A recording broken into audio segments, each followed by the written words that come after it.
Today we'll be simply going over how to use this flash transition in Final Cut Pro. Here on the screen is our website, www.b3-studios.com, where you can find plenty of Final Cut Pro plugins. Some are free.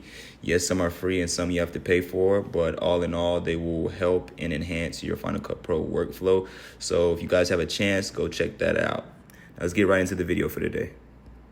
Okay, so we're gonna go over 2 ways I know how to do the flash transition. We're going to start off by getting our adjustment layer, and the link for the adjustment layer will be in the description.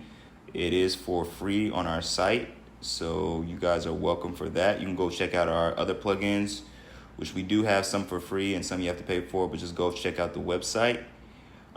So with an adjustment layer, it's pretty much a layer that you can use to add different effects on your footage, and today we'll be just adding a flash effect. So once you add your adjustment layer, you're gonna kind of trim it down to make sure it's about 1 to 2 frames. So let's go 1, 2. Okay, let's go. It just depends on how quick you want your flash transition. A lot of people want theirs really quick. Some people want theirs longer. But once you have your adjustment layer, you're gonna click on it.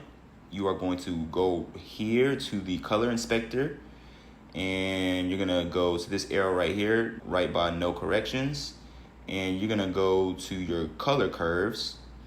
And here, where you see this white diagonal bar, you are going to drag this across to your left, all the way to your left. And let's highlight over the adjustment layer so we can see what's going on here. You see that there's white here. So let me just drag this all the way over here to kind of show you what's going on. So we're gonna drag this all the way to the left to kind of create our flash transition. And you see there's a little bit of black showing up here. We can kind of get rid of that by putting this to the top here, so it's completely white.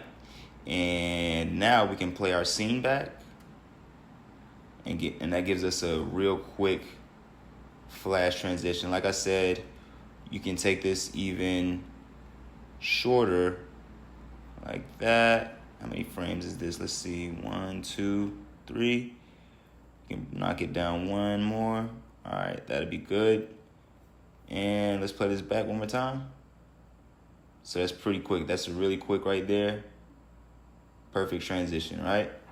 Now, that's the first way. Now, let's go over the second way. There's a actual transition built into Final Cut Pro. We can go into the category lights, and there's a flash transition here. And we can just add that to our scene here. So we're going to go and play our footage. Another good way to use our flash transition just like that. So that's 2 ways that you guys can use your flash transition in Final Cut Pro. An adjustment layer, the link is in the description, like this, and the built-in flash transition here in Final Cut Pro. Up to you, totally up to you. I'm just giving you ways that you can enhance your Final Cut Pro workflow. Again, guys, thanks for tuning in. Hope to see you guys soon, and check out the website again. We'll be sure to drop more content for you guys soon. All right, guys. We'll talk to you guys later. All right, thank you.